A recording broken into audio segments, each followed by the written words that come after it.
तर मित्र हो, तुम्ही तर मागचा व्हिडिओ बघितलाच असेल. तुम्हाला तर माहीतच असेल, मी निघालोय आपल्या दत्तगुरूच्या दर्शनासाठी 10,000 स्टेप पूर्ण करत. पहिला टप्पा पार केला आहे मी इथे आणि पुढच्या वाटचालीसाठी आता माझं प्रस्थान होईल. तर थोडा विश्रांतीनंतर मला माझे केस खूप प्रिय आहेत आणि माझ्या केसांची खूप घाण हालत होणार आहे. म्हणूनच मी माझ्या टॉवेलचा सहारा घेणार आहे. बिलकुल काही लोकांना असं वाटत असेल की मी टेररिस्टसारखं बांधत आहे. असं बिलकुल नाही आहे.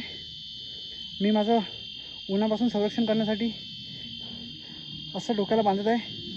आय नो चेहरा पण इम्पॉर्टंट आहे, पण मी एवढी काळजी घेत नाही चेहऱ्याची. हे बांधलं आता शेतकऱ्यासारखं. याने बघा असं जर बांधलं तुमची मान पण काळी होणार नाही. चेहरा झाला चालते, कारण की चेहराचं सध्या काम नाही आहे. लग्नाला खूप वेळ आहे आणि मुलींना असं पण पसंत केलं पाहिजे असं माझा विचार आहे. चांगलंच दाखवतात.